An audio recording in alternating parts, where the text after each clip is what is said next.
Bhante, good afternoon, Bhante. Good afternoon, Venerable Silananda. Yours is muted. Am I still muted? It is muted. Your mic is muted. Can you hear me now? Okay. Yeah? Yeah, we can hear you, Bhante. Can you? Yeah, they can see what you do. Okay.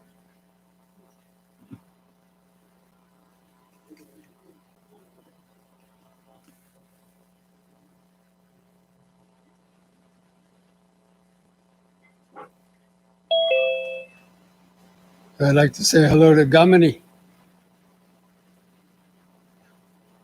Kahumra. Mate. Wahala. When wahala malli? Wahala kata karanne. Your mic is muted, Gamini. Oh, I'm so sorry. Bhante Rahula, it's so great to see you here. Thank you. Well, it's nice to be able to share some Dhamma with all of you. That's wonderful. Great.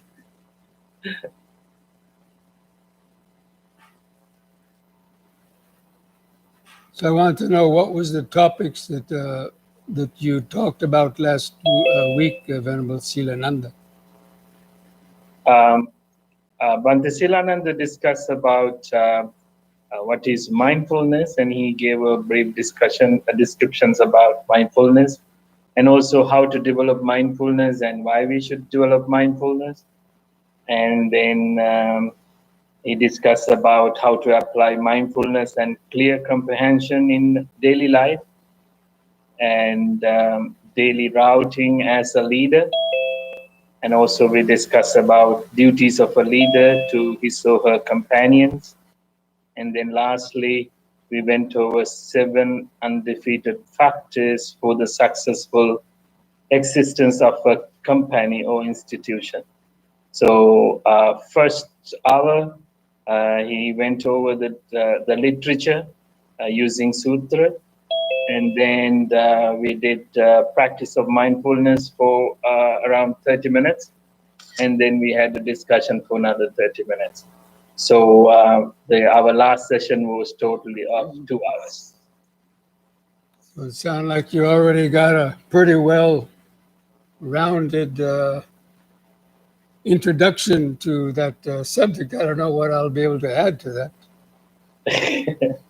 But we kept the rest for another expert.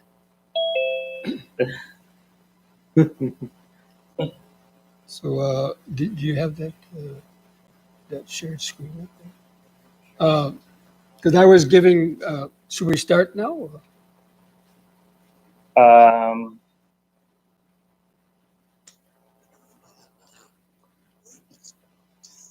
We will give 1 more minute.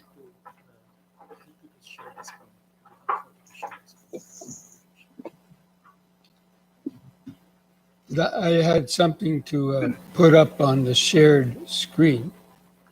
Okay. You can share the screen. I allow that.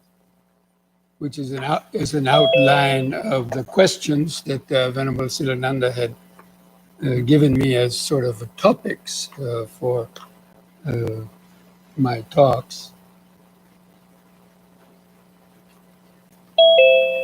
Can I see it here? Should I have it here too?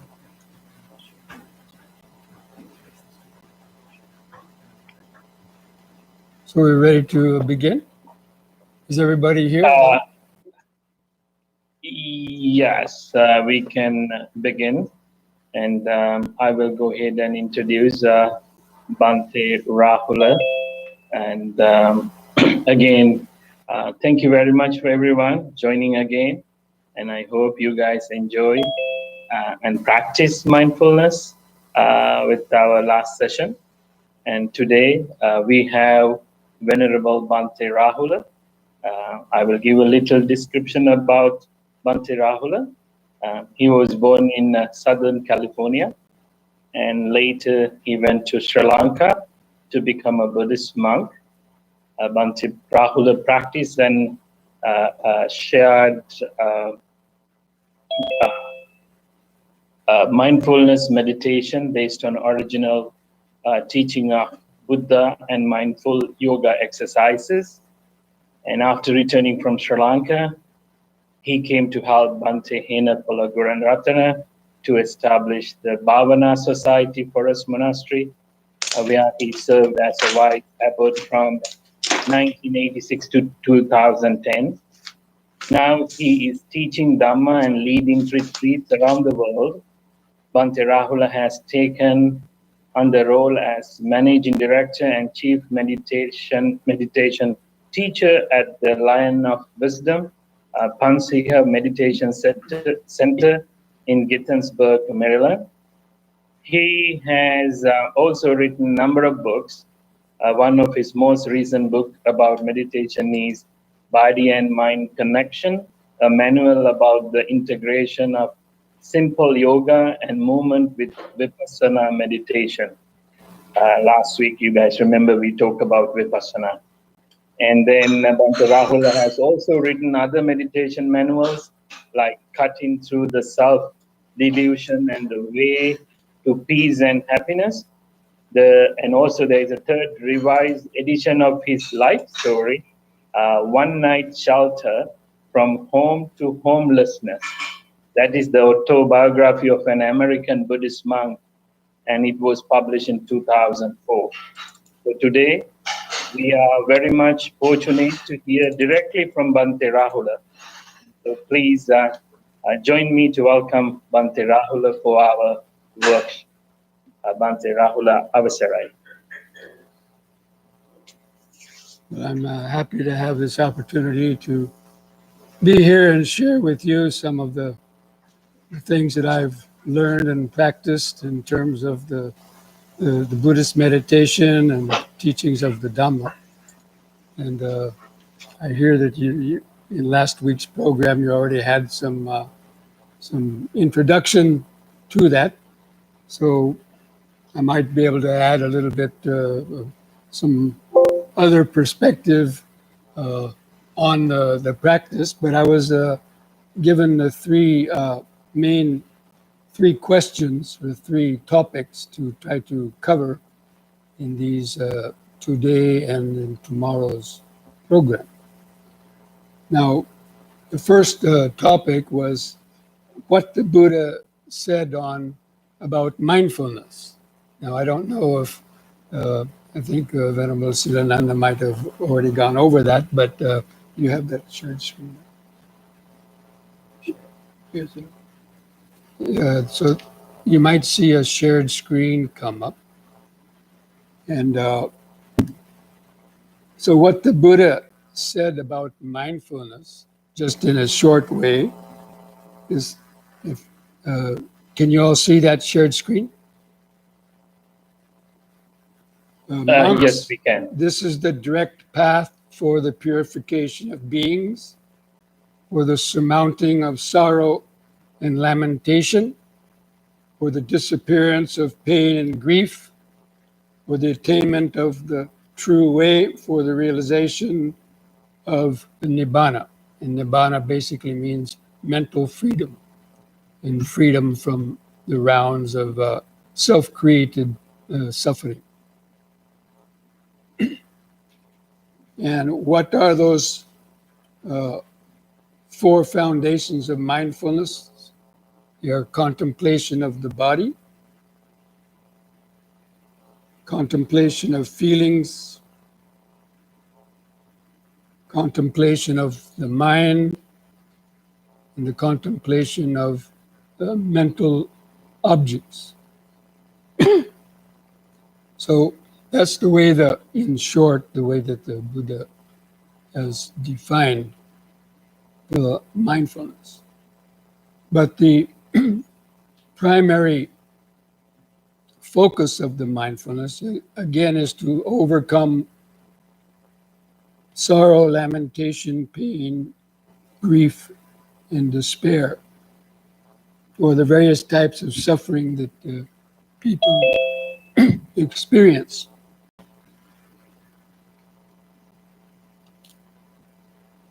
But basically, the Buddha is interested in about, the true cause of suffering. And suffering has many levels. There's the physical sufferings people experience, which includes getting sickness, diseases, old age, and death that people worry and don't want to have, but worry and fret over that and suffer a lot and have the fear of death. And then there's also the level of not getting what one wants and getting what one doesn't want. Excuse me. But basically, the cause of suffering is within our mind. And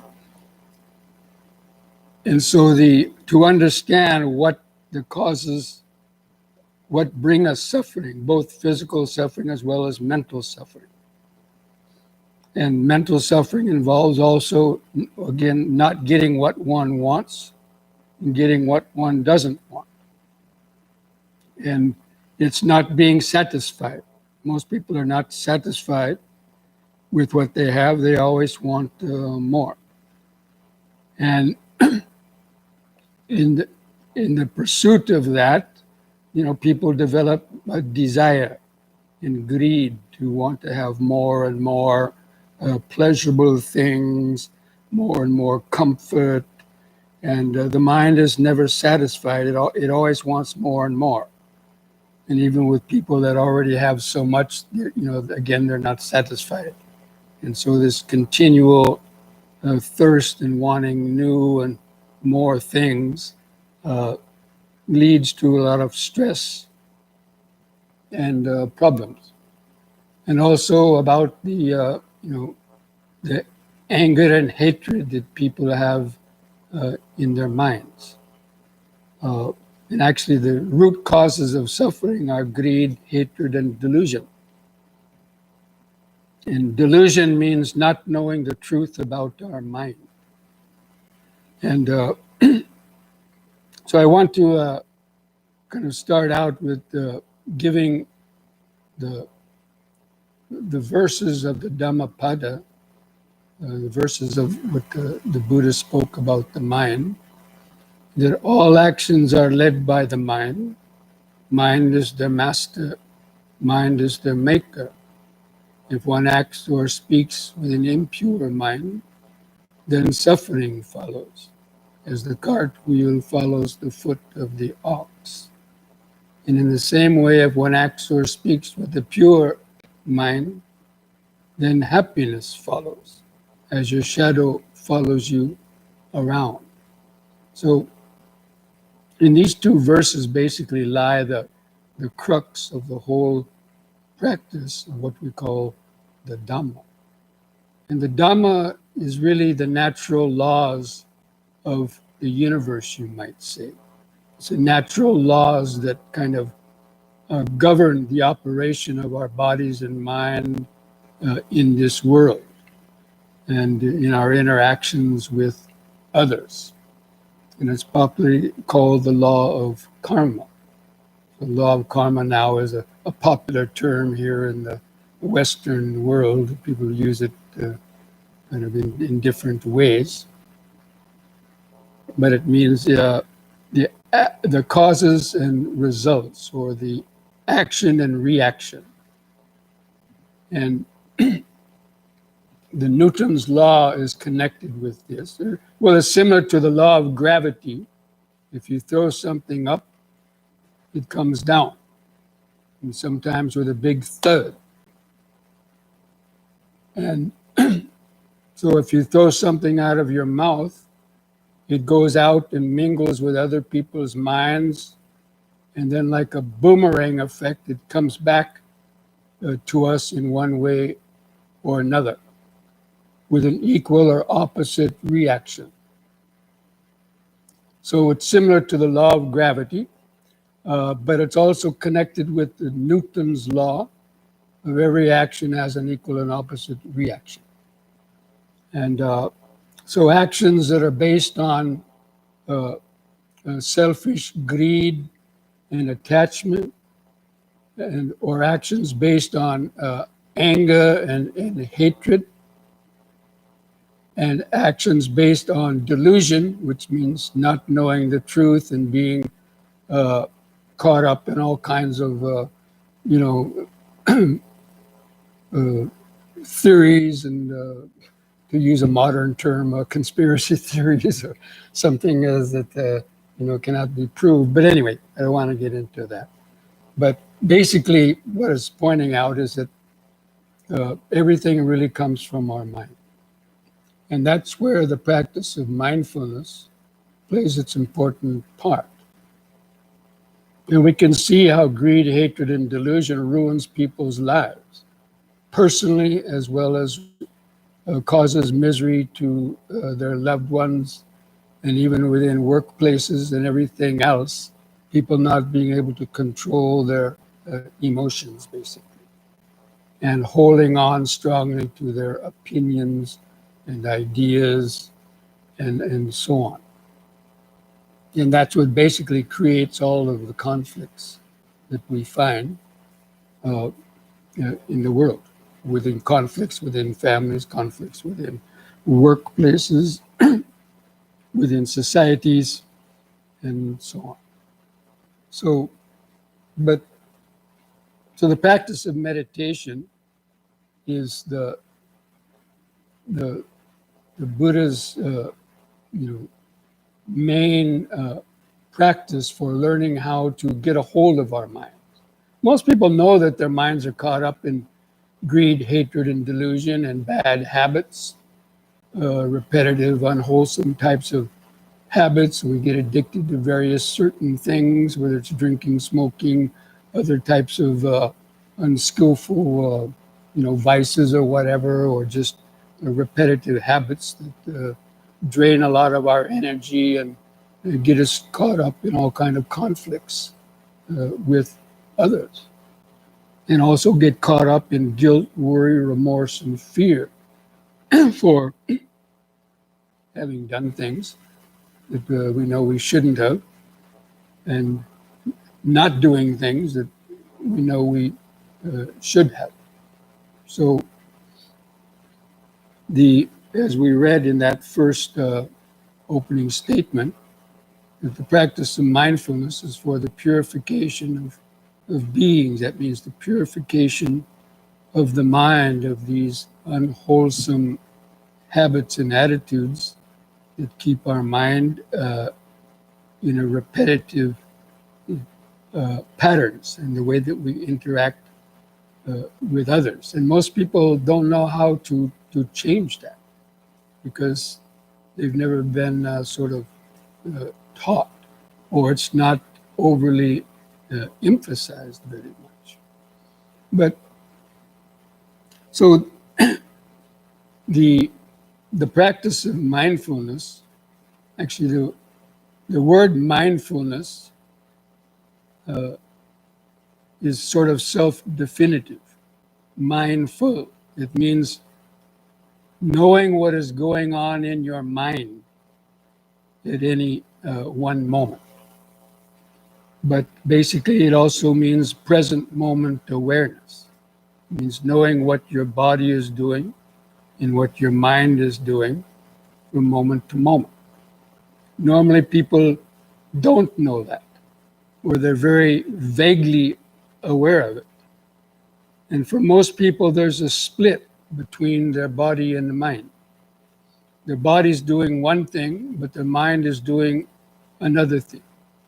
Their body is always in the present moment, but our mind is usually going between the past and the future, because that's basically how our mind works. It only knows, it identifies what it had experienced before, and then projects that into the future.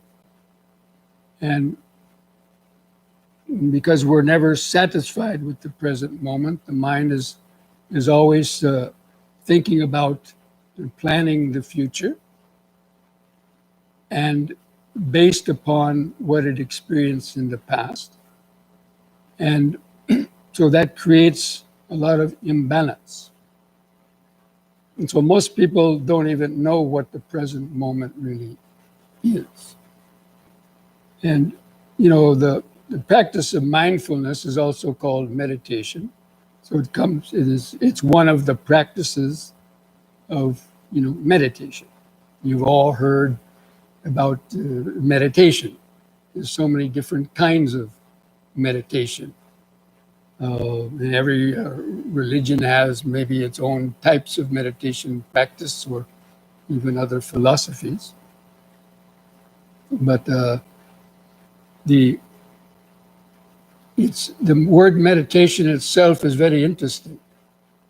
It comes from the same root, the first four letters, MEDI, which basically means being in the middle. So, and medicine and mediation also come from the same word. So, medicine, mediation, and meditation, these are very similar meanings. It means something acts as a bridge connecting two different things. And so medicine is a bridge between sickness and health, right? You take medicine to try to overcome some problem and to regain health. And a mediator, being in companies and having a lot of companies, you might have had to do mediations, right? Which you have to hire somebody to try to bridge the arguments between different persons and problems. And then meditation is a bridge between the past and the future. So it means keeping the mind in the middle, keeping it grounded and centered in the present moment. Because when we're always just remembering the past, we get caught into the attachments that come from our past thoughts and memories.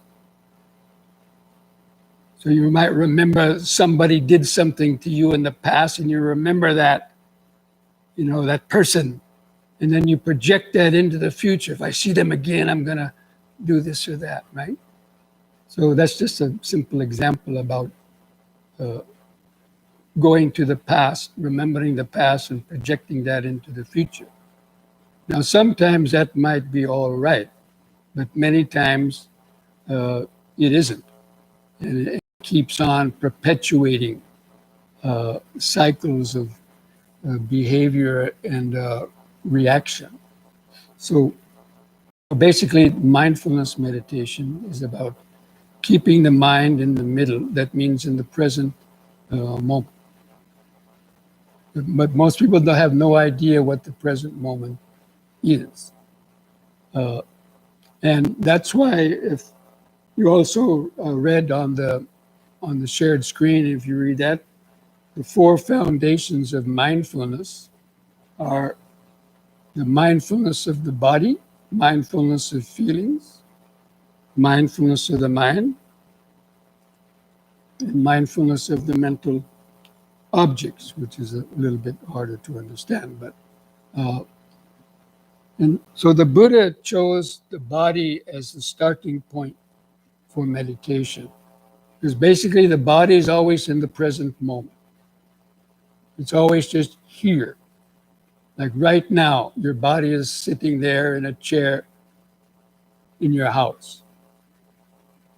But, your mind is thinking, is not really there with it. You might vaguely feel some sensations in your body, but the mind is not fully grounded in your body because it's listening to something, or you have intervening thoughts come in thinking, when is this going to be over? Or I have to meet somebody at 5 o'clock, and so on.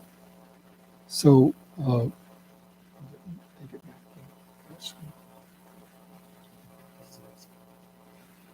Yeah, that's what they're reading. Okay.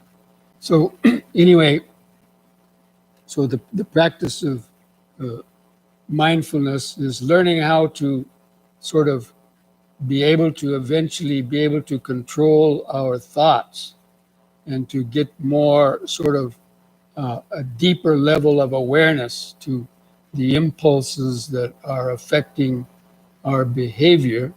But it's not that easy to do because the mind operates through this body. And usually our mind is just superficially aware of the body. And so it's, we don't really see our thoughts coming. Now, how many of you have found yourself easily kind of lost in your thoughts sometime? You can just raise your hand. Even when you didn't want to be, you found yourself lost in your thoughts, like maybe when you meditated yesterday or last week, right? So why was that? Why did you get lost in your thoughts? Well, there could be different reasons, but basically you didn't see them coming, right? You were trying to remember breathing in, breathing out, but before you know it, you are lost in some thought of the future or thought of the past. Or you are scratching some itch or, getting disturbed by a pain in the body. Because, you didn't see those urges arising. And basically it's because you're not grounded in the present moment. So the present moment is actually a vibration of consciousness. And the present, what's called present moment awareness, which is always there just beneath our active mind. But most people know nothing about it really, because, and, modern science and medicine also doesn't even know hardly anything about it. And it's not valued. But, in the Dhamma and the teachings of the Buddha, that is the real starting point for gaining self-discovery by becoming grounded in the present moment. And being able to watch and observe what is happening in your body and mind, but with a state of kind of onlooking awareness, being able to have some slight distance from, oh, there's a pain in my leg. Okay, look at it. Okay. Some sensation, being able to watch it without kind of tensing up or without the urge to want to push it away. Normally we immediately react to anything that's uncomfortable or unpleasant or painful, an immediate reaction to kind of get rid of it. And so we don't really clearly see it. And in the same way, even with desires that come into the mind, our mind just runs with them without clearly kind of just observing that state of mind and what kind of effect it's having, in your body, and what kind of things it's triggering off also. So anyway, keep it simple. The mindfulness, the first stage of mindfulness is learning how to get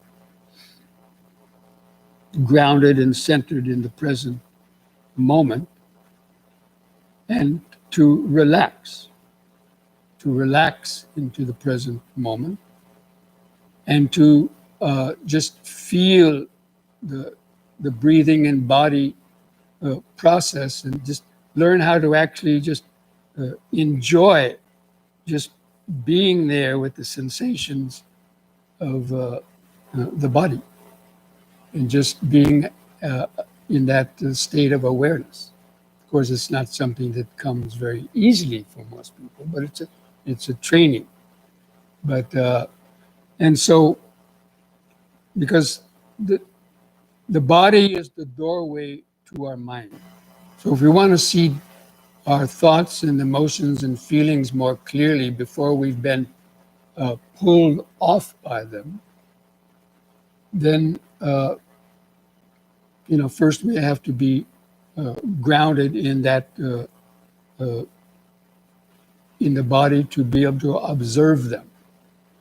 It's sort of like sitting in a movie theater. You go to a movie theater and you watch a movie.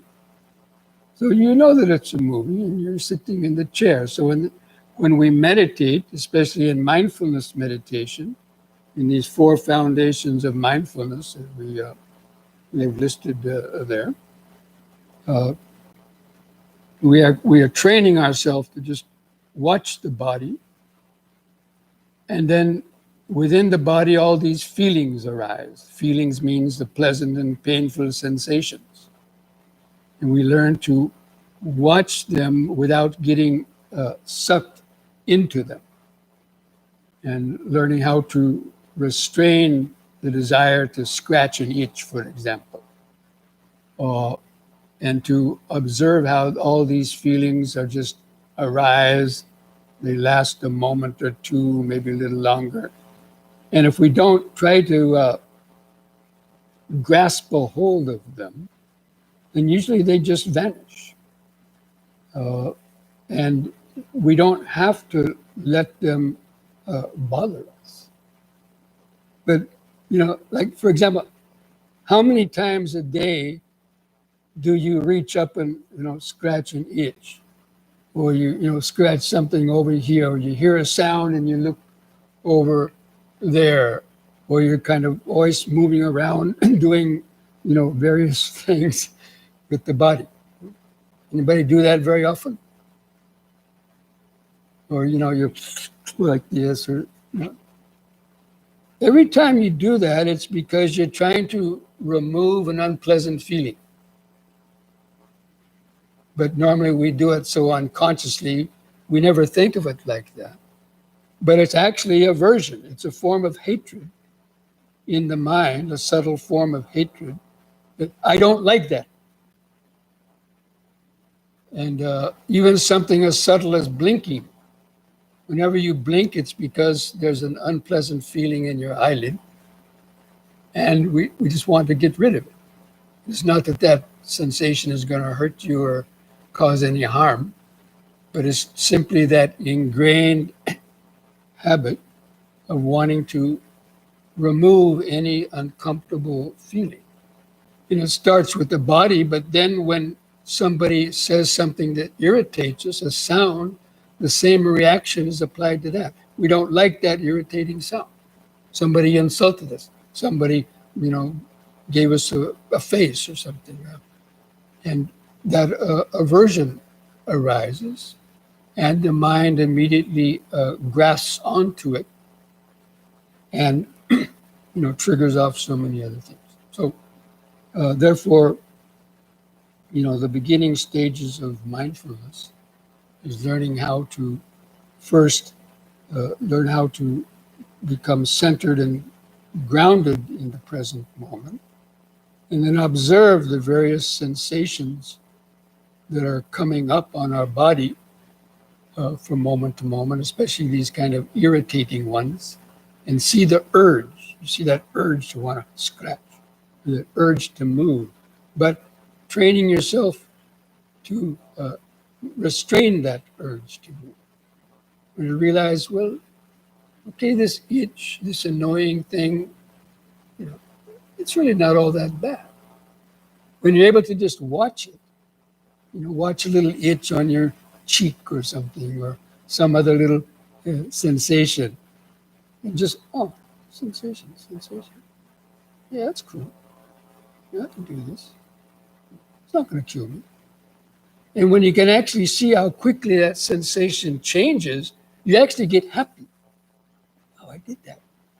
I actually was able to restrain that urge to want to itch, because that itch only lasted 5 seconds and it vanished by itself. So that same kind of, that's called understanding.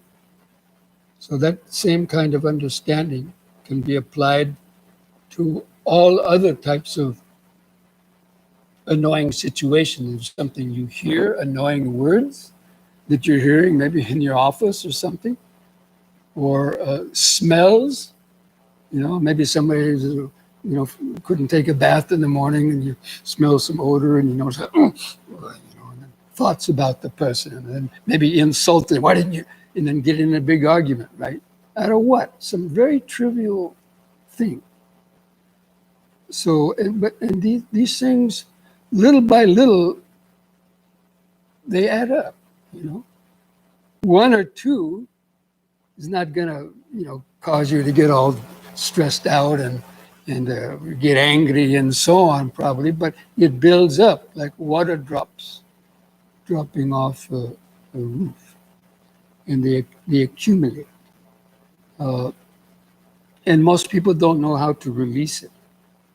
Or what they do at the end of the day, they stop at the bar or the pub on the way home and get a drink, or they have to go to a massage parlor and get their muscles relaxed because of the tension that they accumulated during the day, because they didn't know how to sort of release it. So that's on a very practical level. That is one of the amazing benefits of the practice of mindfulness. Because in order to go deeper in meditation, the mind has to also be able to rest in the present moment. And if the body is agitated, then the mind will also be agitated, because the body and mind affect each other. Body affects the mind affects the body. And so in meditation practice, actually, we try to work on both of those.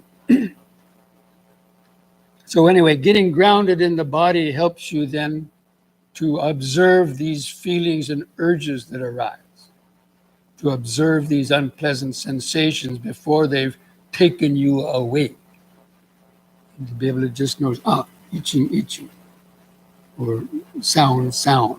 You kind of learn to briefly label or identify what is starting to disturb you, so that you can watch it and just tell yourself to kind of relax, it's not that bad.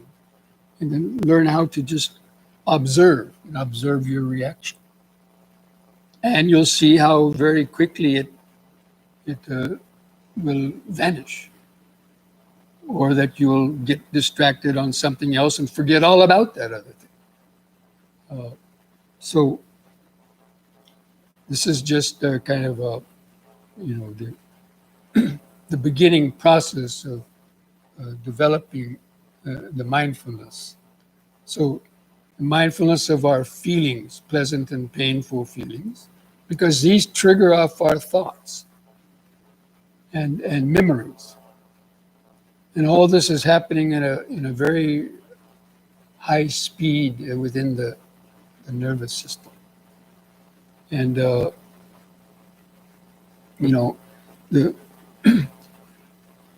and another important thing is, the Dhamma is interested. The main interest is in the mind, that we can't do much about the physical suffering of our bodies, because that's the nature of having a body, is it's bound to get sick and have pains and old age and eventually death. But we can learn how to modify our reaction to those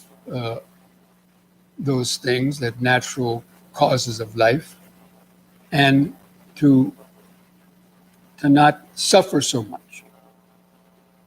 And so to see the connection between sensations and thoughts and memories, that's one of the important aspects of developing the mindfulness. And that's why in the 4 foundations of mindfulness, first one contemplates the body. That means one gets kind connected to the body by learning how to pay attention to the breathing and the body sensations, because we have it with us all the time.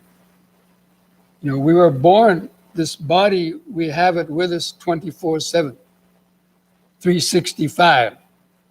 What's the last number? We don't know how many years we'll live, right? But we have to live in this body 24/7, 365. So we should learn how to use it for the best purposes. Because most people are living in their mind. Probably in one day, in one waking day, let's say you stay awake 14, 16 hours a day. Probably if you totaled up the amount of time that you are actually really grounded and centered in the body and aware of the actual body and breathing, probably would mount up to less than 1 hour. I would say even less than probably 10 minutes in the deepest sense. But, you know, for the benefit of the doubt, let's say even just 1 hour out of 16. The rest of the time we're in the mind. It's the only time we feel the body is when we, you know, stub our toe or cut our finger because we're unmindful, and or get a toothache, you know, the biggies. We're brought back to our body, but otherwise we're, you know, going back and forth between the past or the future, or just lost in our own mind, our worries, and so on. And we don't have a ground. We're not grounded. You know, most people's lives are like a ship without an anchor.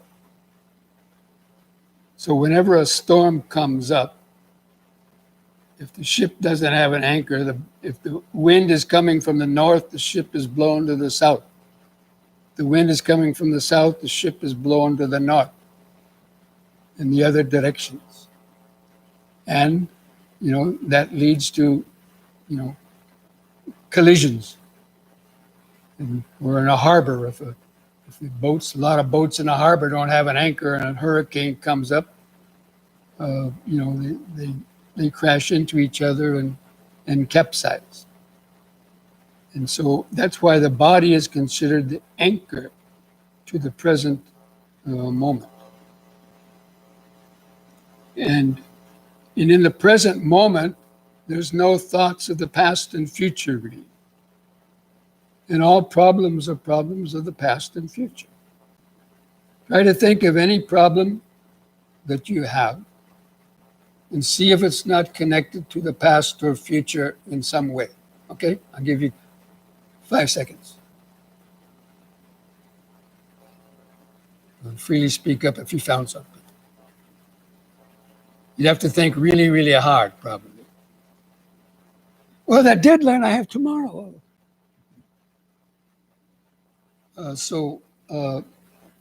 That's why when you learn how to come back and rest in the present moment, you get off that treadmill of the mind, getting caught in this back and forth between the past and the future. And that's a state of relaxation, actually. And the body can relax and the mind can relax, and they get reconnected. So bringing the mind back into the body, that's really the first stage of the mindfulness meditation practice. So that we're more in touch with the feelings that arise. Most people are, you know, become insensitive to their bodies. They're kind of out of touch with their bodies. And you all know about, you know, psychosomatic influences, right? And and the mind can be our worst enemy. You know, people get consumed things that are bad for their bodies, whether it's stuff like, you know, tobacco, alcohol, drugs, or foods, or even other types of things that are harmful for our bodies, because their mind has gotten caught and it hasn't understood how to enjoy the present moment. Enjoy the equilibrium, the mental equilibrium and balance of the present moment when the mind is resting there in the body. And that's a healing power too. It's a healing power because this mind was born together with the body. At the time of conception, when the mother and father donated their DNA, consciousness came. This is where the Dhamma differentiates from Western science a little bit. Consciousness comes and gets planted in that one-cell organism. And that consciousness is what then helps to develop that body. And in 9 months, you went from a one-cell organism to a multi-billion cell organism. And with each cell division, consciousness went into each of the new cells. So from the Buddhist point of view, the Dhamma point of view, every cell in our body has a type of awareness. And they're interconnected in what I call the inner internet. You know, you all know about, we're all on the external internet now, right? But your body has its own internet. That means the cells in your toe can communicate with the cells in your brain and everywhere else. And it's like a spider web. If you tap a spider web, the whole thing vibrates. And anywhere that's on the web gets awoke. And so the same way, every cell in our body is connected to the nervous system web. And I'm just saying that to show that by tuning into the body, we can actually feel those subtle vibrations, and it's a very organic and a very healing type of process. But basically, we become insensitized to it. And so that's why we get caught up in these habits. And even getting caught up in emotions, anger and other types of emotional states also create these reactions in the internet of the body and the mind. So we don't regard body and mind as being separate things. They're really integrated. And so that was, that's the beginning of really developing what we call deeper levels of wisdom. Now, I want to explain a few things. I don't know exactly, what kind of sort of meditation you were doing yesterday, probably mindfulness of breathing or so, or last week. But I wanted to give a few pointers on in the practice of meditation. And that's the practice of meditation also encompasses clear comprehension, which you've seen on those little handouts, I think. And clear comprehension basically means understanding of what is happening, in the body, and the understanding of what the body-mind process is. And there's more to it that we'll cover in later too.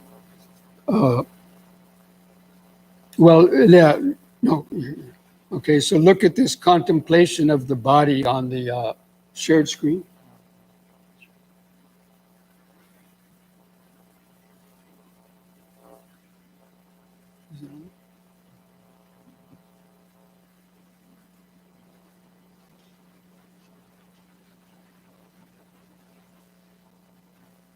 What is called clear comprehension. It means knowing what the body is doing at any time. When sitting, you know that you're sitting. When standing, you know that you're standing. When walking, you know that you're walking. When you're laying down, you know that you're laying it down. That means actually feeling the body and the limbs and whatever posture they're in, and actually just knowing. Like even just right now, right where you are right now, just close your eyes for a minute and just feel the weight of your body pressing your seat, and just mentally tell yourself a few times, just sitting, sitting, sitting. See if you can kind of feel that shape of the sitting body. Sitting, sitting, sitting.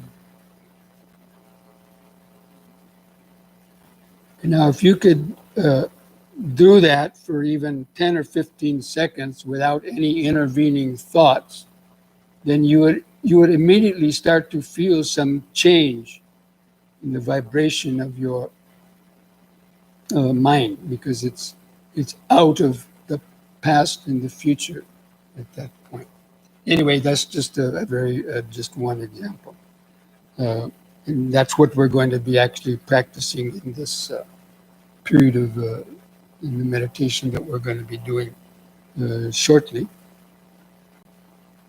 So, and it also, the clear comprehension means whatever that you happen to be doing, to understand the purpose of what is the purpose of your doing something. What is your purpose of your getting up from your seat and walking here or walking there? Is it for a good purpose, or maybe not so bad good purpose? Let's say if it was the purpose of going to, get some alcohol from your cupboard and have a drink, well, then you can reflect on that. Well, is that really going to be suitable for my meditation practice, for example? You see that it might not, then you would let it go. Or you say, yeah, help me relax. Yeah, have a drink for meditation. Okay, well, that's kind of a delusion. But anyway, so that's just another, again, just a simple example of what a clear comprehension means. It means understand what you're doing and why you're doing it, and is what you're doing going to lead to something useful or lead to more types of complications or addictions and so on. And then if you see it does, to refrain from doing what could be harmful or unnecessary or just a waste of time, and make the effort to do the opposite. But again, all of that comes out of being grounded in the present moment. So, well, never mind.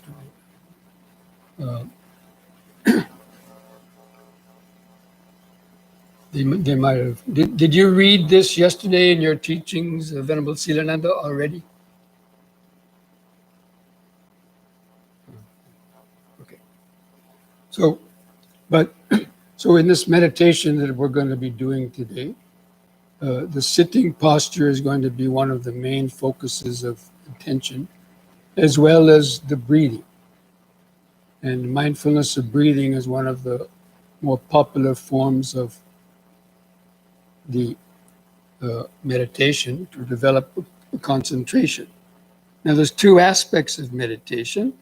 One is mindfulness and one is concentration. And mindfulness is the awake state of the mind. It's a state of being awake and alert. So drowsiness and nodding out like that is the antithesis of mindfulness, a drowsy state. And that depends on sitting straight, because meditation happens between your brain and the spinal column. Because the spinal column is where all the major nerves of the body are located. And the nerves from all of our senses go through the nerves of the spinal column and then taken out to all the other parts of the body and to the brain. So if you're not sitting straight, that flow of neurons and psychophysical energies gets impeded. And so the mind becomes fuzzy. It's not really alert. So that's why the posture, sitting in a straight posture, is important in meditation, especially in the sitting meditation, so that hopefully you'll be in an optimal position for staying alert and awake. But even if you're sitting straight, the mind could also get lost in its thoughts. So there's three main hindrances or obstacles for developing the meditation, for gaining mindfulness and concentration. And those are the sleepiness is the worst, is the absolute worst of the hindrances, is drowsiness and sleepiness.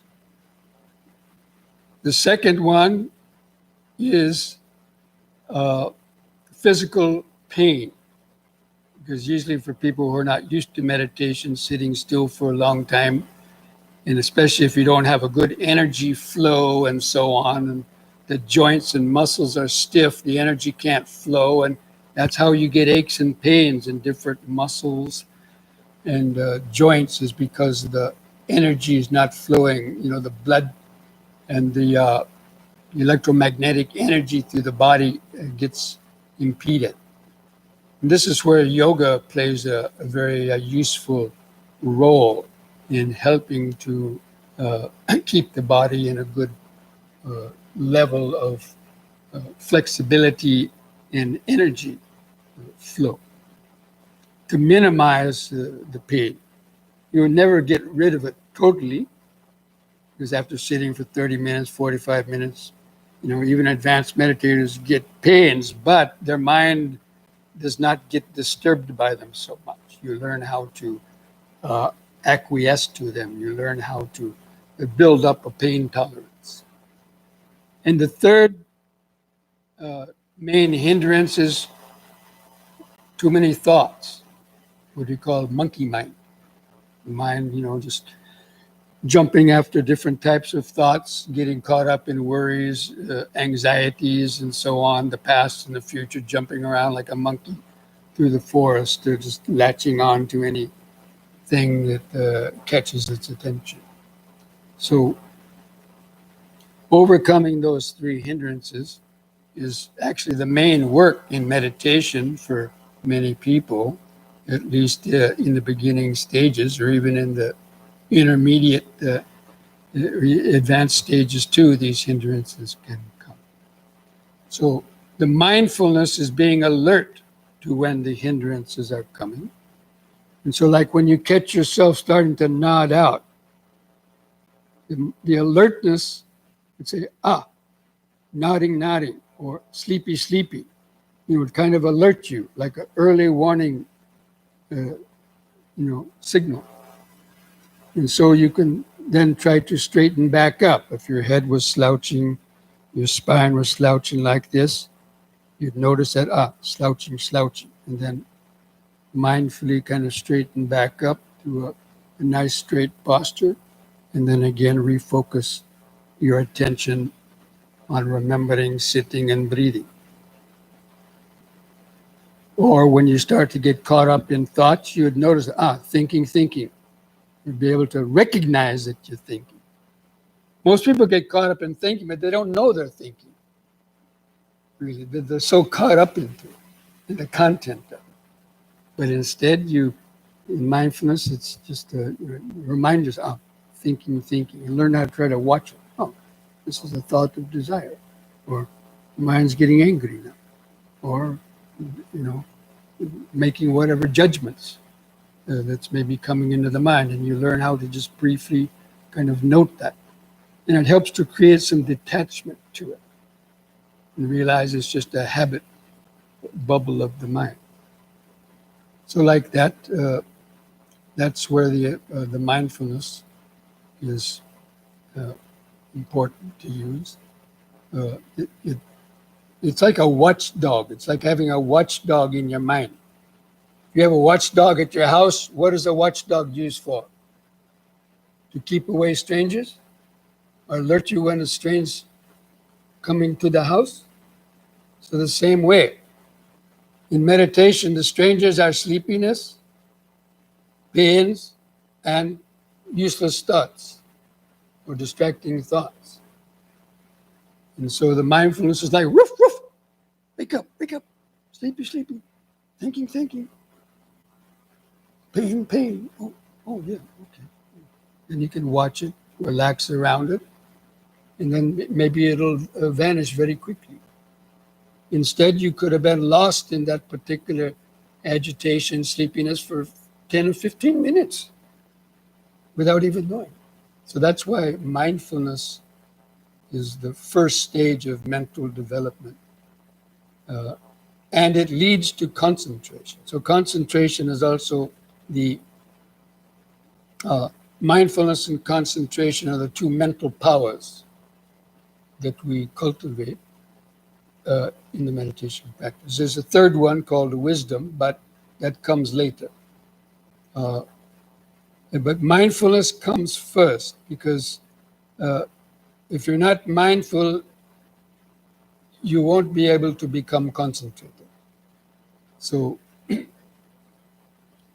mindfulness of the distractions helps you to let go of them and to bring your mind to refocus on the object of the present moment, which is the concentration. Just remembering sitting, sitting, sitting, or breathing in, sitting, breathing out, sitting. That is the present moment to remember. The remembering of the present moment is this body is sitting and breathing. And then the secondary, the mindfulness, is the background alertness to be aware of when pains are trying to pull the mind away from the present moment, or sleepiness, or the thoughts. And so it's the learning and training of the mind to balance these two faculties of mindfulness and concentration.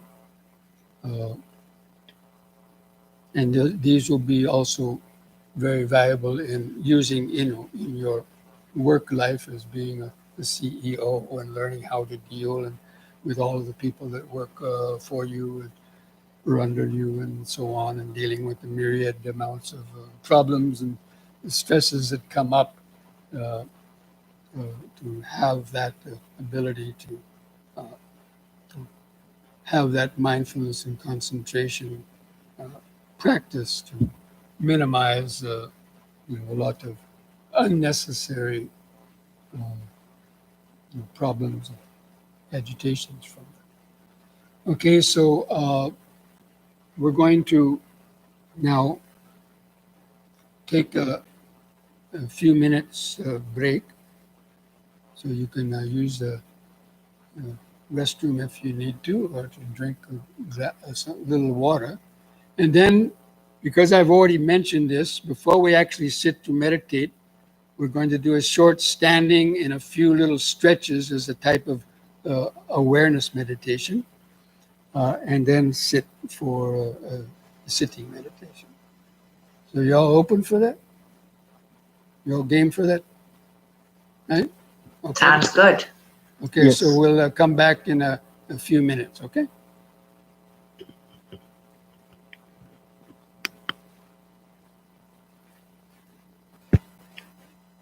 Just try to stand straight. Relax your arms and hands at the sides.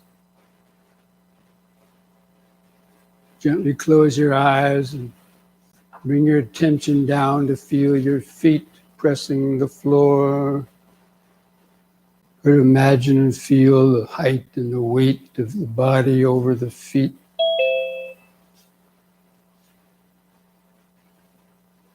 Feel your arms and hands hanging at the side.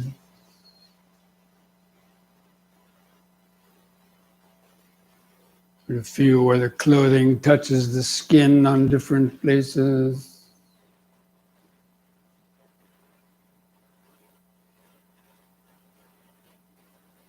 And feel the head balanced on top of the neck.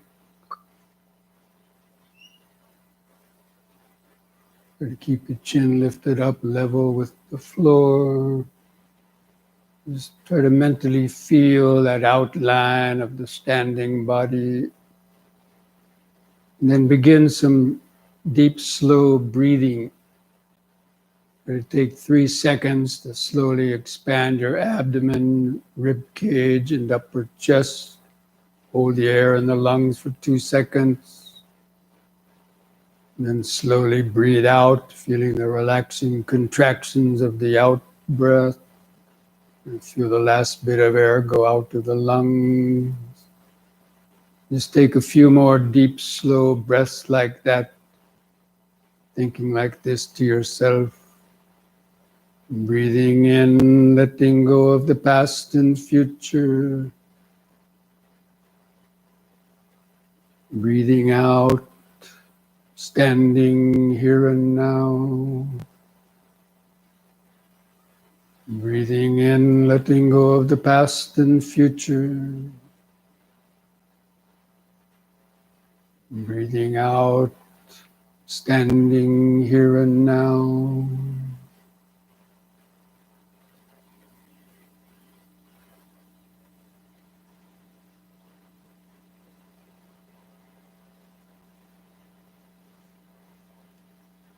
Now we're going to combine that same slow breathing with some very simple movements. We do the movement while breathing in, hold that position for 2 or 3 seconds, return to the starting point on the out breath, and repeat each one 3 times. So you can open the eyes and watch your screen as I lead you through these. They're quite simple. So on the next in-breath, raise your arms over the head, interlock the fingers, turn the palms up, straighten the arms, stretch your head back and stretch up. On the out-breath, turn the hands down and touch the top of your head. And again, in-breath, palms up, straighten the arms, stretch the head back.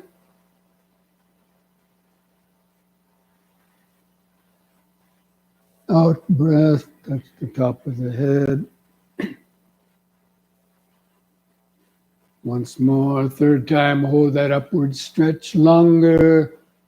Bend back a little bit.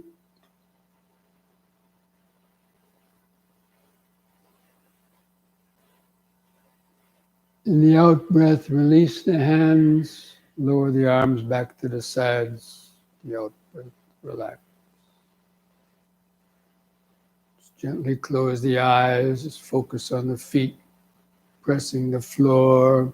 Don't let the mind rush to the future. Just remember standing,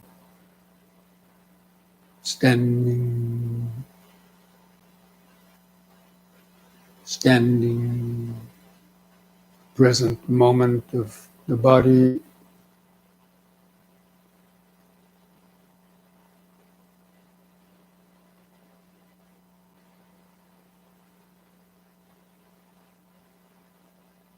And then with the next in breath, push up on the toes and raise the arms over the head in this way, facing the hands toward each other, and stretch up on the toes. Out breath, come back down, arms to the side, heels to the floor. You don't have a good balance, be careful. In breath, up. Stretch. Out.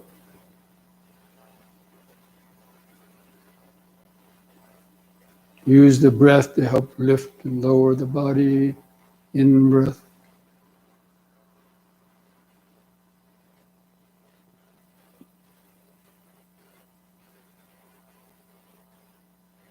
Out.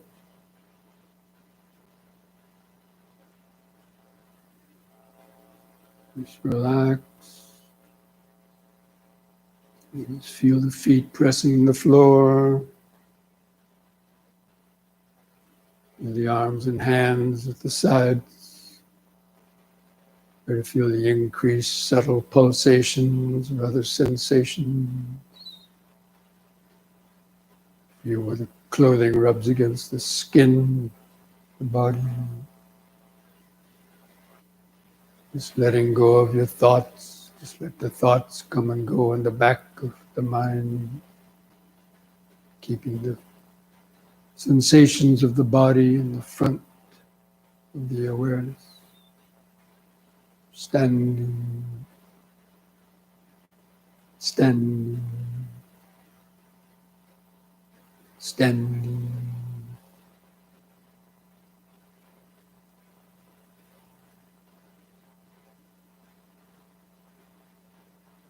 And now it's one last simple exercise, head turning.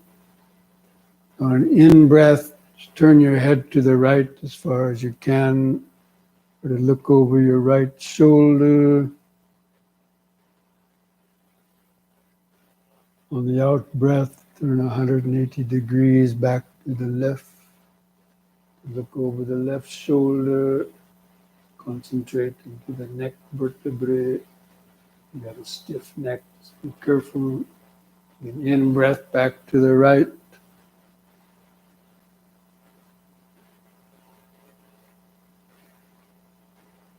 Out breath left.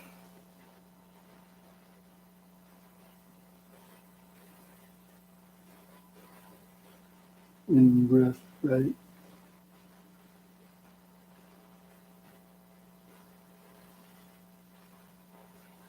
Out breath left.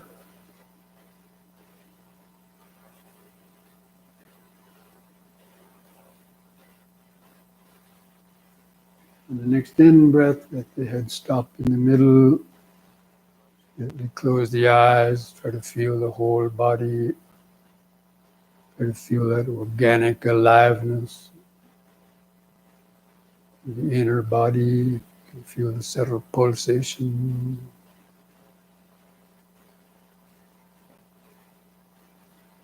Body movements, prickling sensations. Just remember standing, standing, standing. Here and now, the body.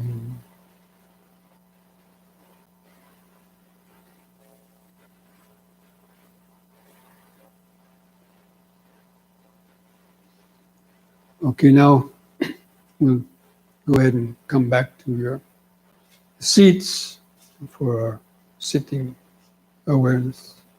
Try to keep the back of the head and the spine in a straight line. It's best if you're not leaning back on a wall or the back of a chair. Place your hands comfortably in the lap or on your legs. And gently close the eyes. And focus your attention like looking down through a microscope. Focus the attention down to where your buttocks, and press the seat. Try to feel that pressure and contact with the buttocks to the seat. See if you can feel the right and left buttock. Feel some sensations. The blood pulsing. Just remember sitting, sitting. Now the body is sitting. Now move your attention to feel the feet. Or to start with the heels, to feel the heels, the arches and toes of the feet. Feel those subtle pulsations, sensations, where the feet press the floor, touch each other. And just remember sitting, sitting,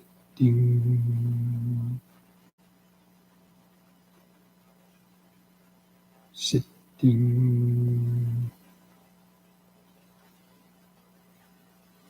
Now move the attention up to feel your hands and fingers, where they touch together, where they touch your legs.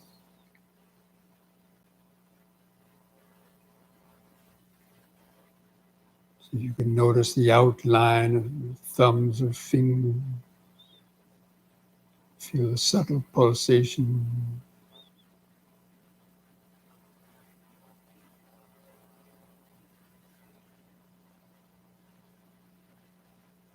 Just letting go of any thoughts that come through the mind. Just let them come and go in the back of the mind.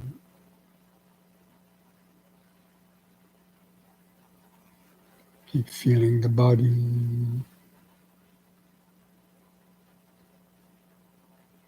Now feel the weight of your arms hanging from the shoulders.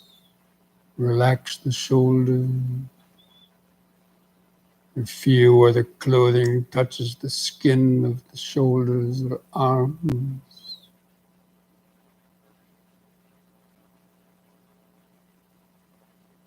Again, remember sitting, sitting, sitting.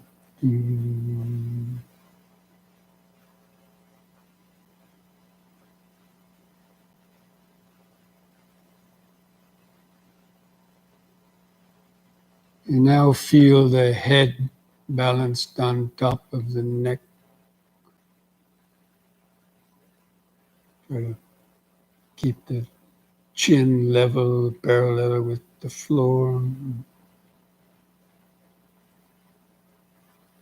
Feel the straightness of the back.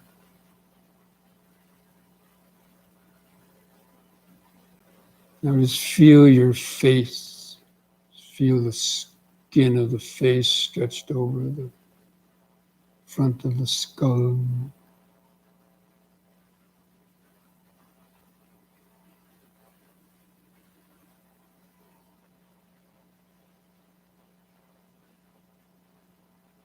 Feel the lips touching together, the upper lip touching the lower lip.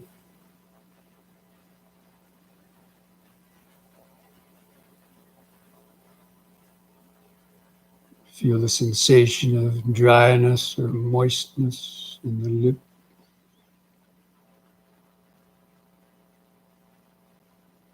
It's like turning up the power of a microscope. Feel the tongue laying in the mouth, where the tongue touched the teeth.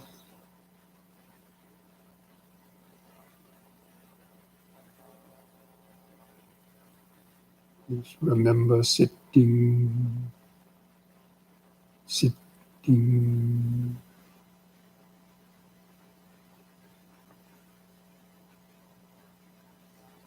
Now feel the eyes in the sockets and the eyelids stretched over the eyeball.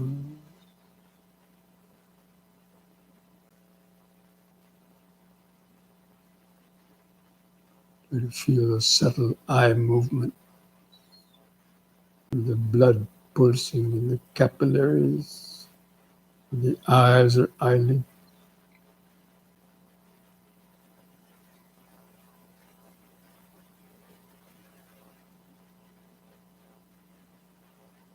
Relax the eyes.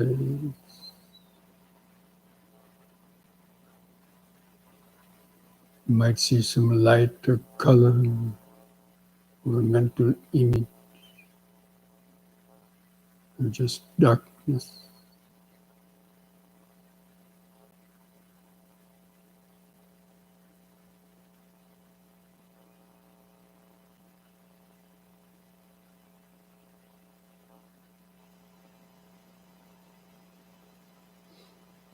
Then from that point behind the eyes, just allow the awareness to kind of expand a little bit, like opening up a wide-angle lens of the camera to feel the outline of the sitting body. general sense of the feet and buttocks pressing the floor underneath, the arms and hands at the side, clothing touching the skin on different places, the head balanced on top.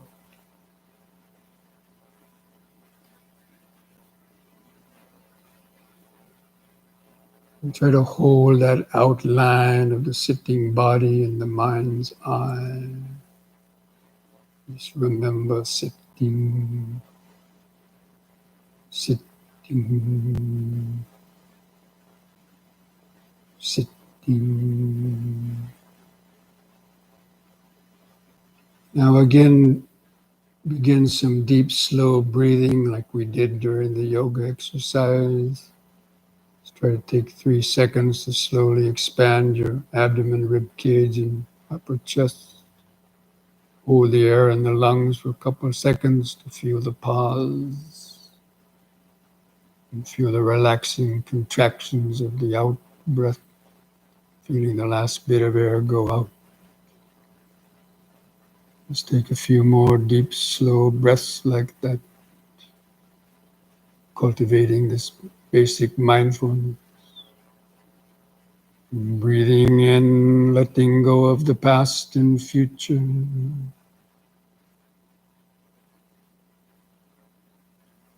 Breathing out, sitting here and now. Breathing in, letting go of the past and future.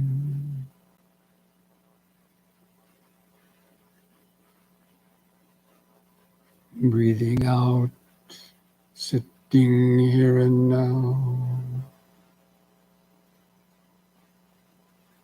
Breathing in, feeling the whole body.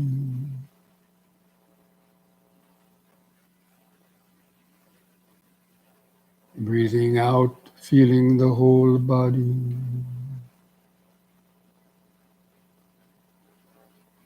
Now we're going to try to count our breaths from 1 to 10 to develop better concentration.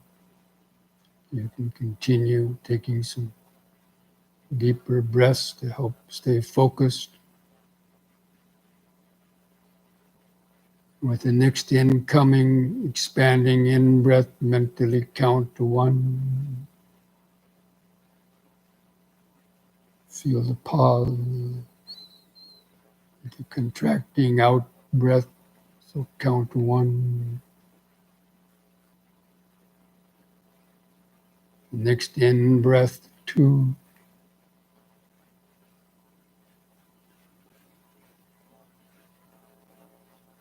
Out breath, 2.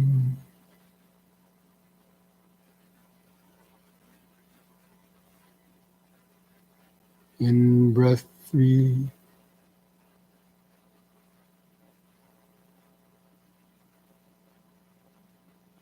Out breath, 3.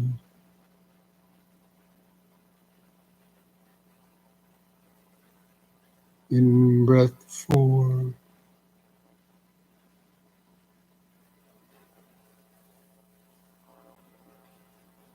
Out breath, 4.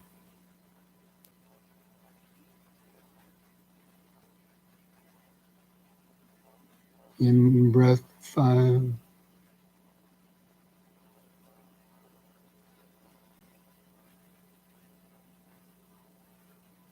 Out breath, 5.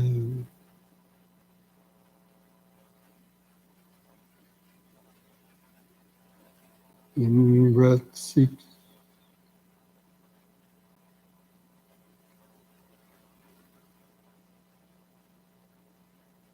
Out breath, 6.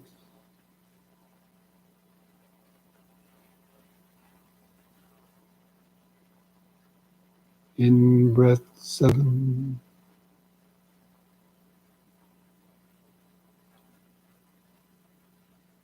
Out breath, 7.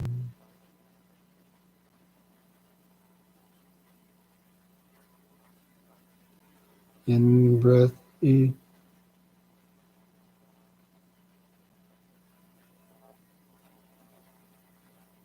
Out breath 8.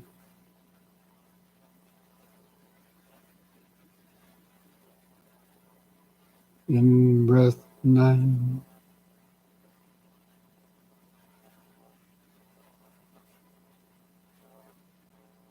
Out breath 9.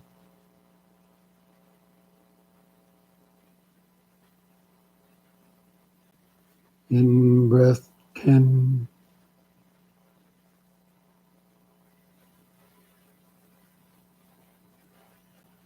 Out breath 10. Now discontinue the counting. Discontinue any controlled or deep breathing, letting the breath return to its shorter, uncontrolled rhythm, but continue to follow it, feel it.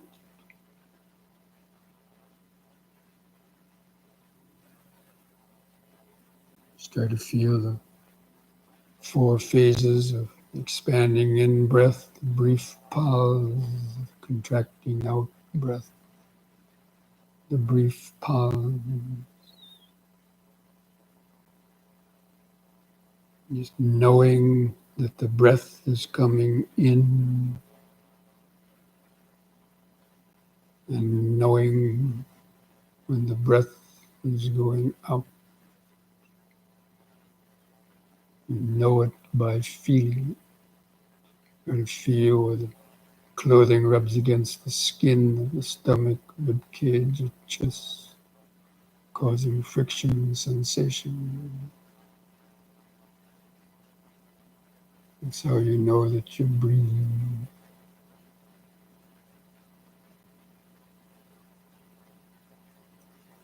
And just remember the present moment of this breathing body. Just maintaining this mindfulness, breathing in, sitting, breathing out, sitting, breathing in, sitting, breathing out, sitting, breath by breath, moment by moment.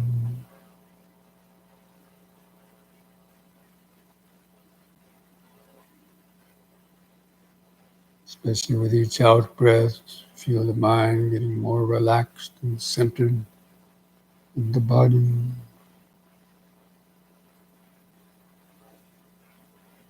The present moment. Be like a scientist sitting in the laboratory. This body is the laboratory for the meditator.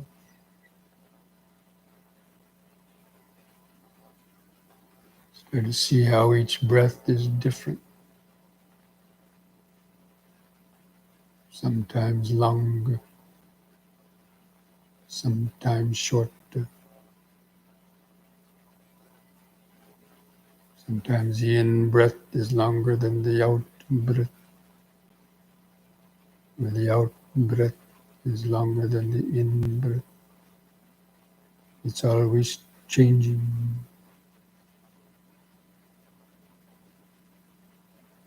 It's part of the clear comprehension.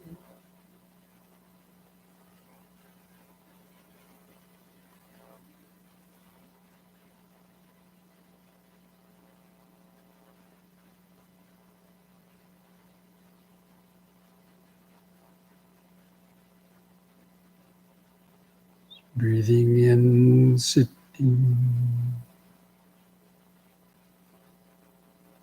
Breathing out, sitting. That ongoing, continuous connection to the present moment. The breathing body.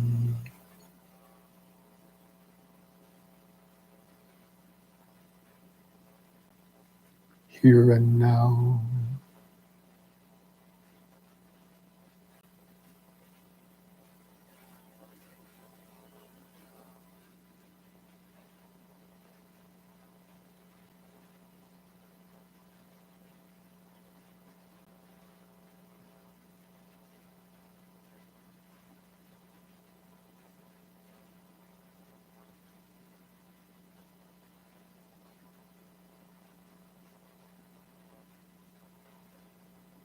Thoughts come and go.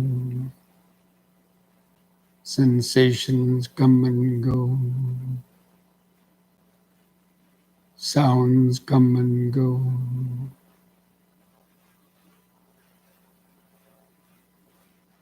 Sleepiness comes and goes.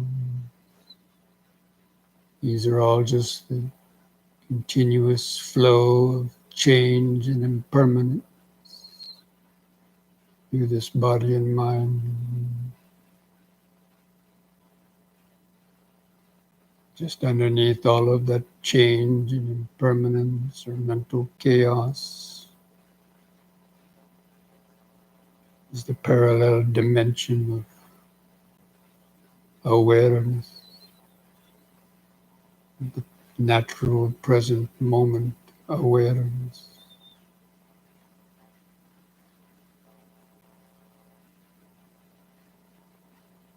It's always there, literally just beneath your nose.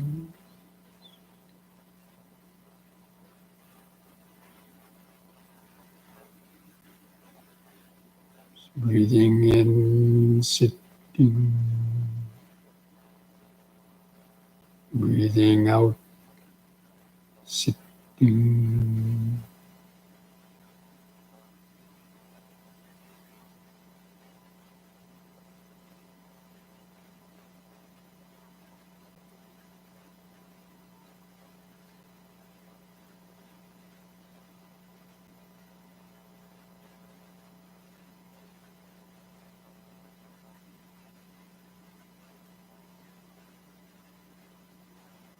This breathing body is the only thing that's constant in your life. Everything else comes and goes. Friends, jobs, material possession. This breathing body is your best friend from the moment of birth to the moment of death. This body is always there as your trusty friend. Take a break from the treadmill of the past and future, worry, fears, anxieties, greed, hatred.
You get caught up in thinking, recognize it as thinking.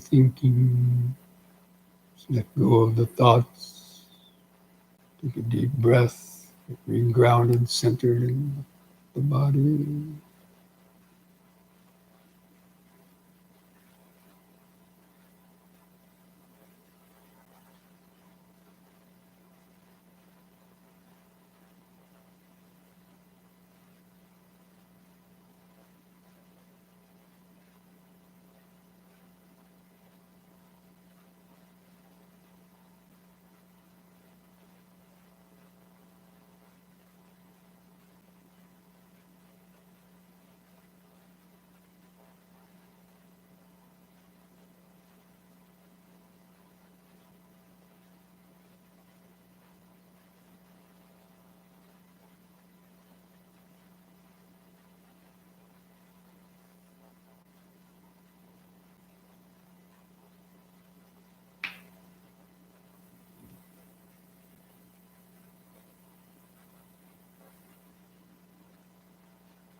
What kind of thoughts arise based on that sound?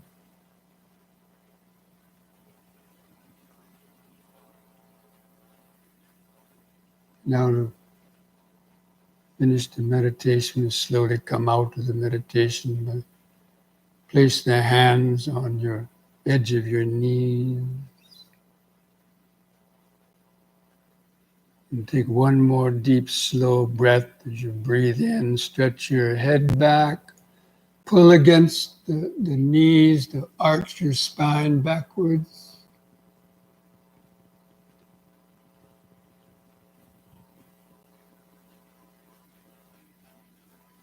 And lift the head up on an in-breath. And on an out-breath, press the chin to the top of the chest to stretch the neck vertebrae.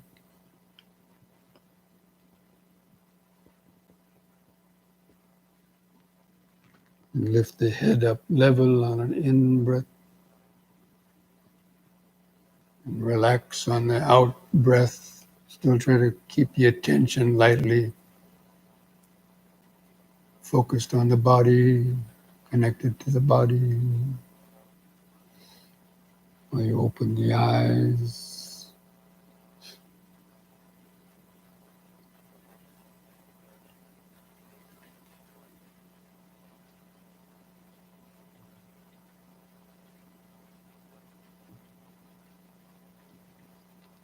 So friends, I know that was just a short meditation, but I hope you're able to get a few moments or minutes of some relaxation and centeredness, maybe some idea, inkling of what being grounded in the present moment means on a slightly deeper level.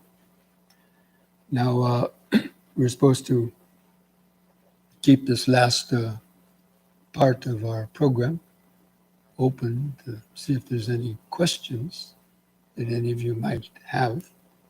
So I don't know if we want to write them down on the chat box or if you just want to unmute your mics if you want to ask a question. How do you want to work that? Anybody out there? Bhante Sirananda or Gamani? They can raise the hand and then I can name the person. Okay. Don't feel shy.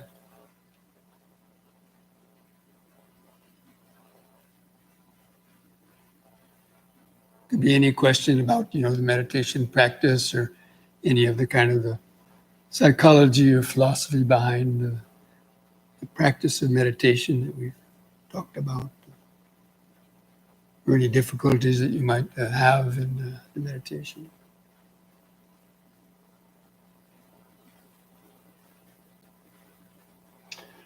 Brett here. You can hear me okay? Yes. I had a question.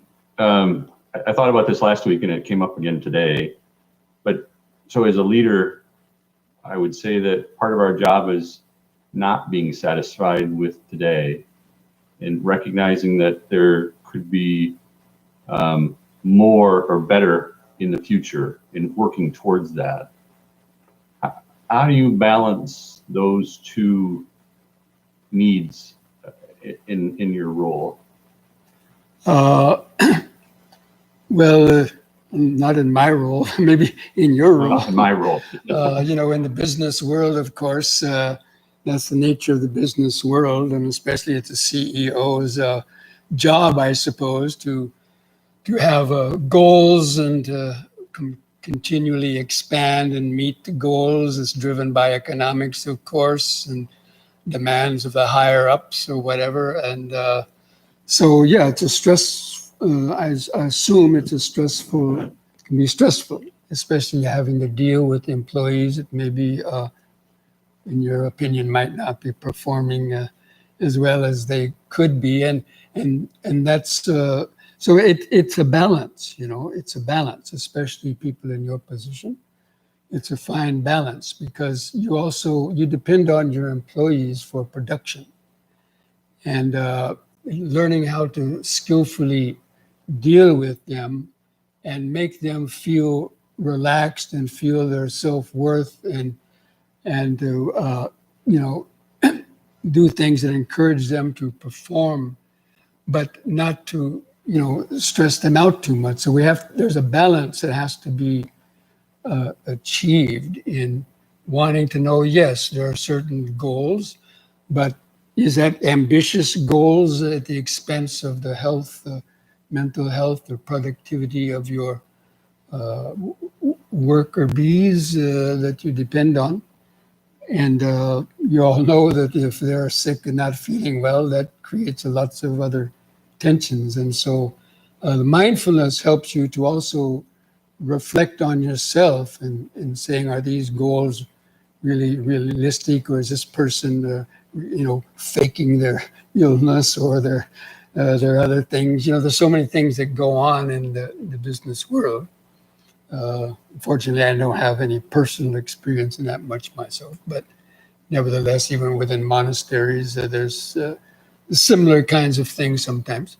But that's why the meditation, I think, would help in order for you to get be more in touch with your own sensations and thoughts, and then to know that everybody else feels the same way, and all the employees and people you work with, or even the higher ups, they're all conditioned in the same way. So the meditation will help, hopefully, to find that balance between achieving your goals, but not at the expense of creating lots of problems, in the workforce, and sometimes, maybe paring down those goals, sometimes for the good of the larger organization and so on.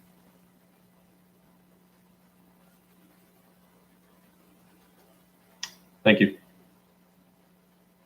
We have a question from Laura.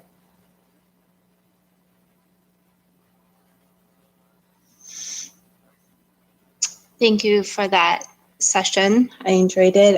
I'm curious, you used the example of the itch and resisting the urge to itch or scratch the itch, right?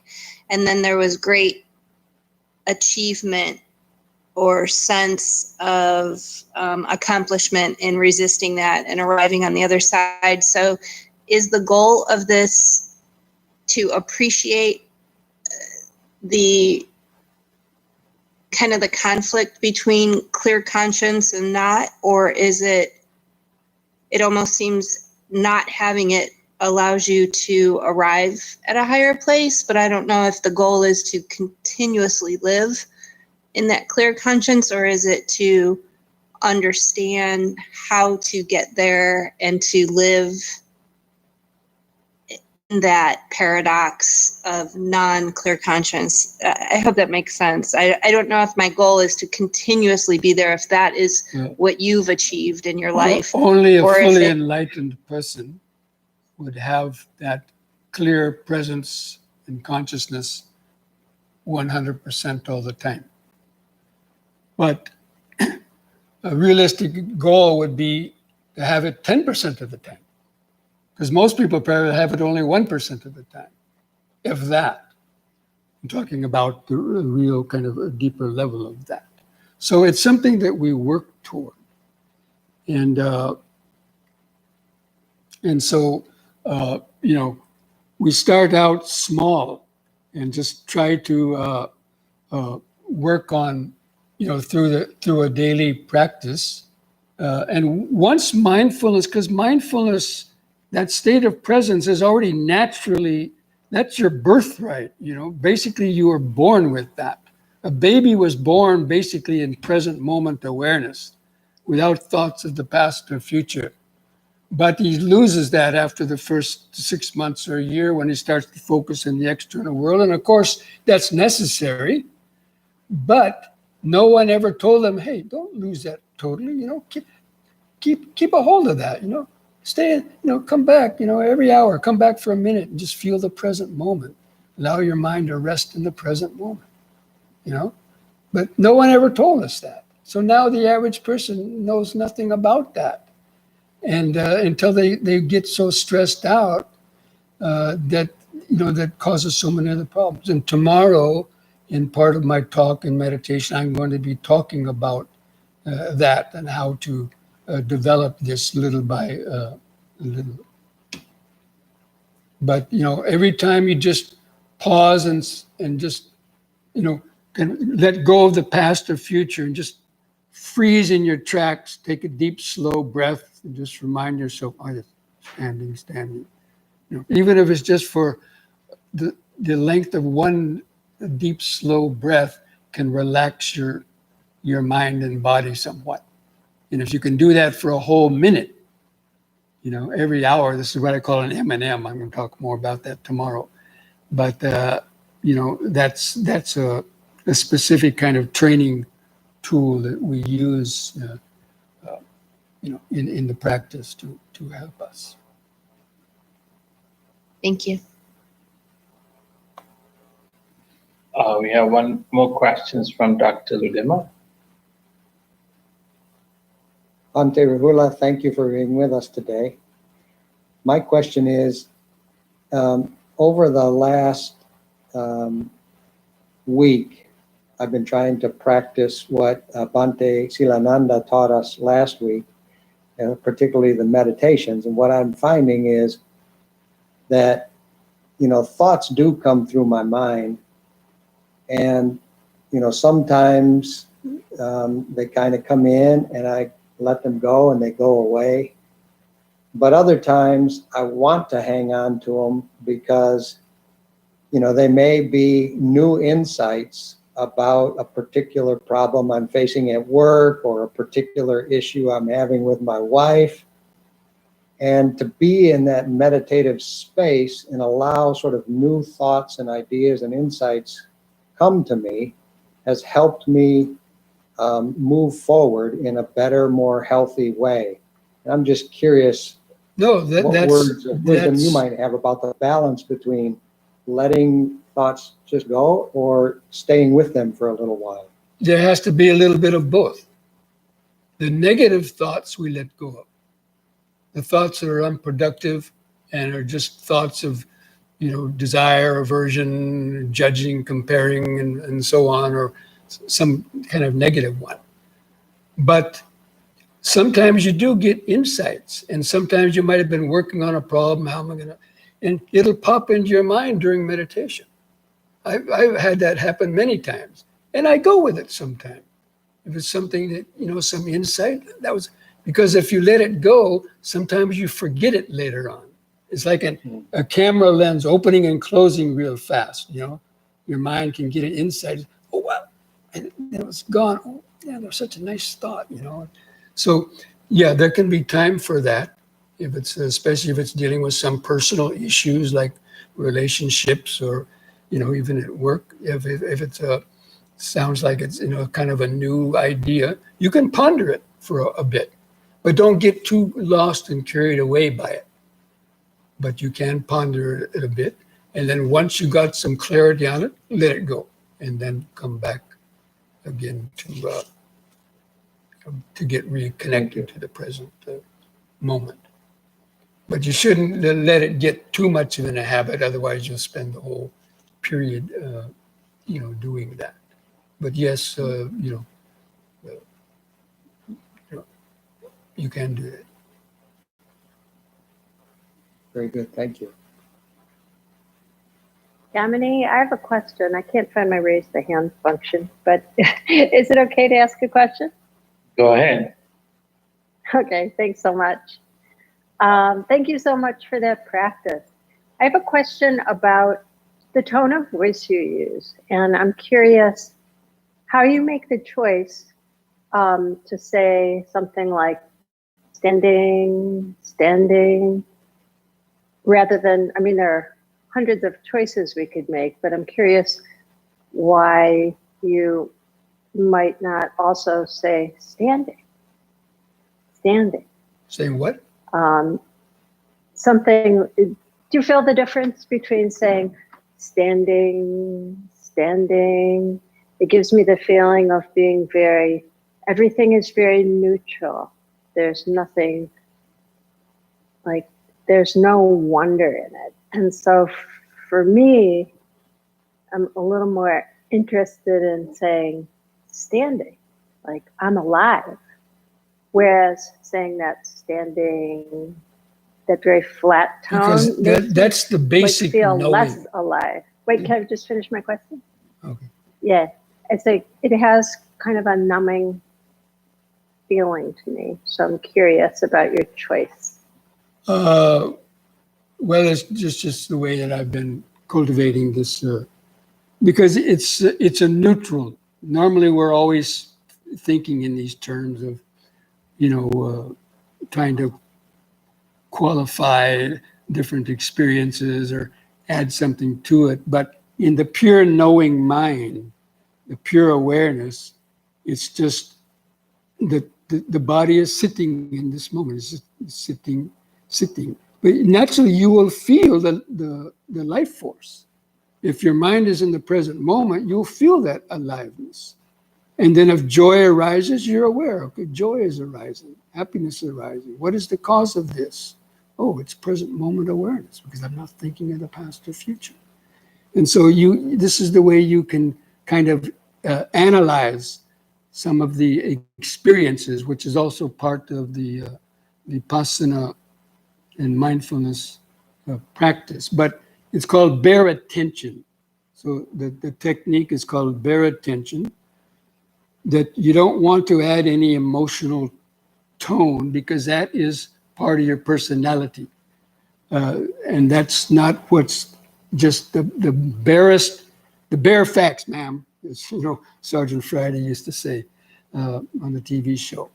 So it's like when you hear a sound, it's just hearing.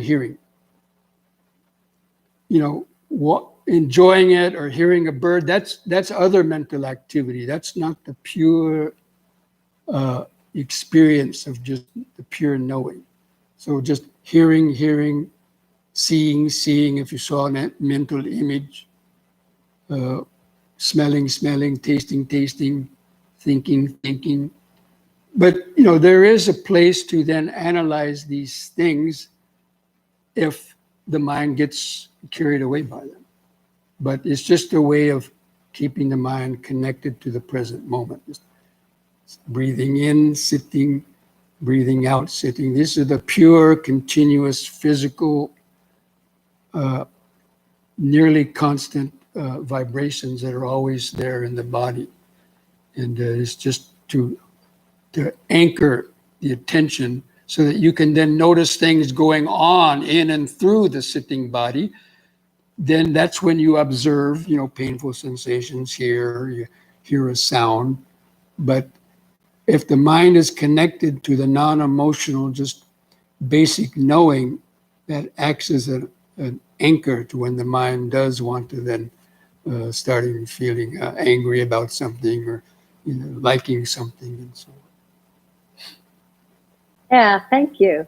I think I'm curious about that non-emotional voice.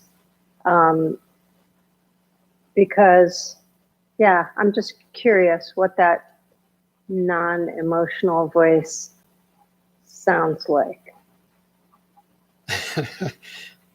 Well, everyone's going to sound different, but that's, there's too much emotion in the world. That's the problem.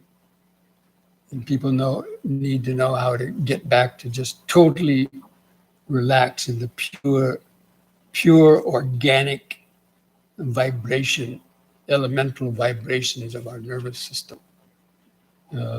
And so, you're not going to always be in that kind of awareness, but it's just a way of learning how to come back to the present moment. Thank you. We have one more question from Dr. Anand Sankara. Thank you very much for the session today. I have one question. I mean, you spoke about emotions. It feels like sometimes emotions can be powerful, at other times it can lead to a lot of agitation. But through mindfulness, you're trying to be in the present, and to some extent, you're trying to use this technique to not let your emotions come through. Am I misunderstanding that, or what?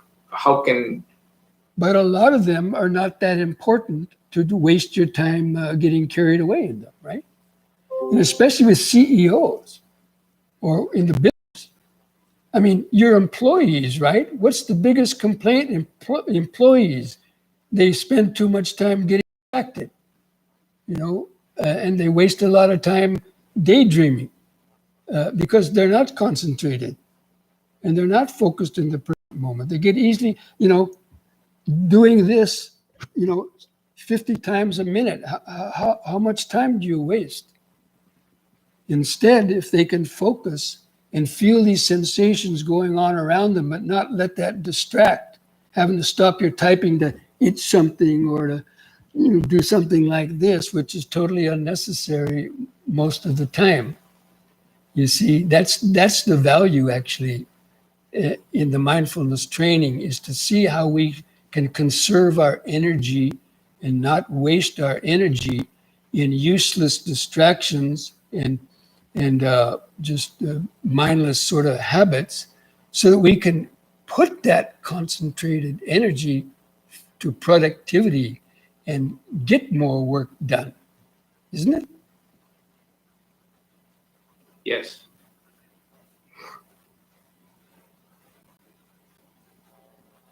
Anyway, that's just something that you gradually will come to understand on your own when you as you continue to develop your meditation.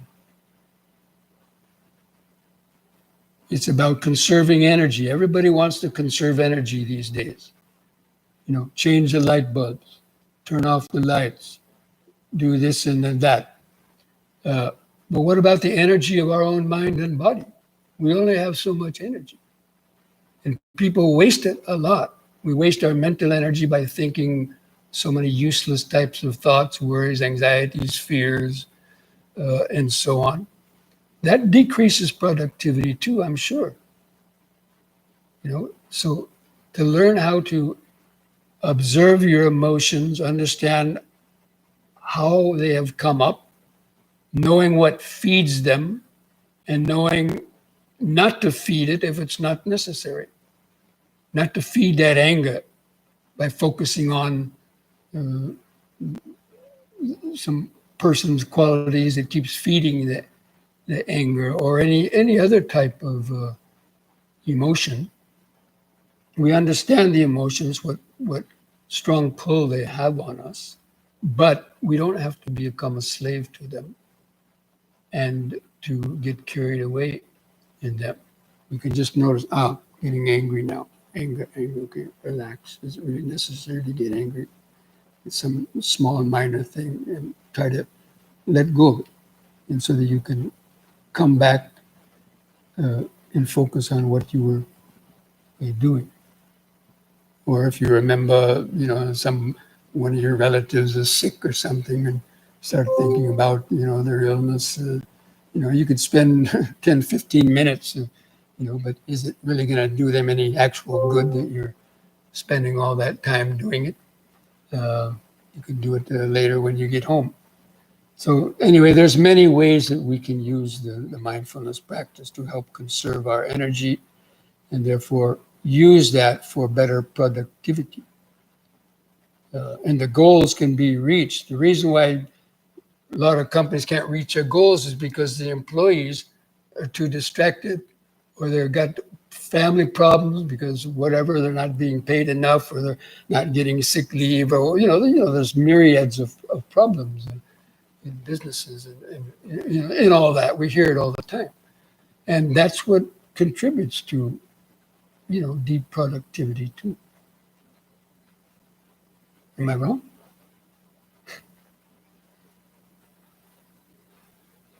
Okay. Any last question?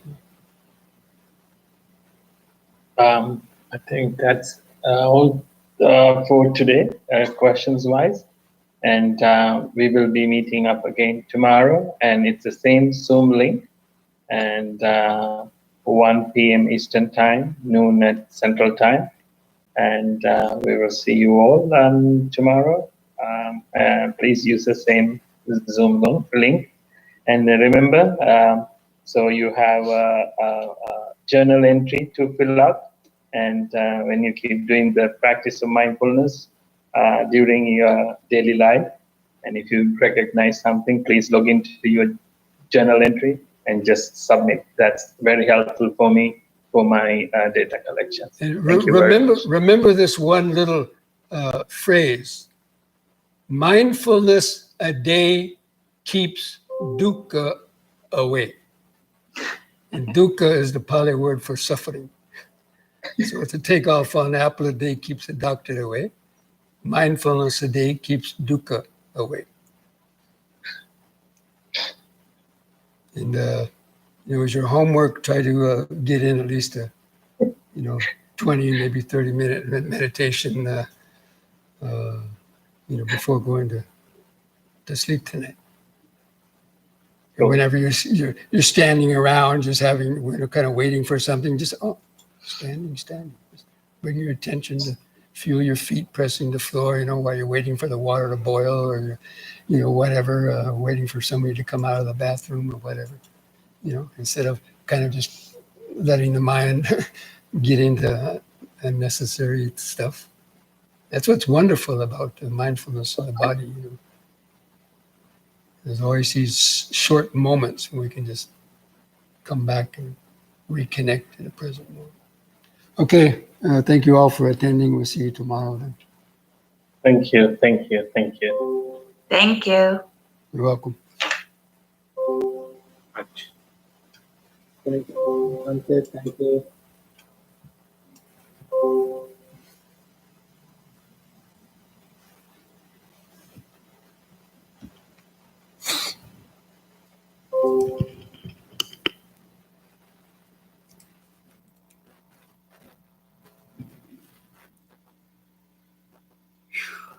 What was this?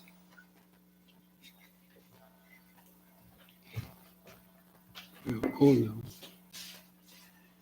So what do you think of my answers to them? What?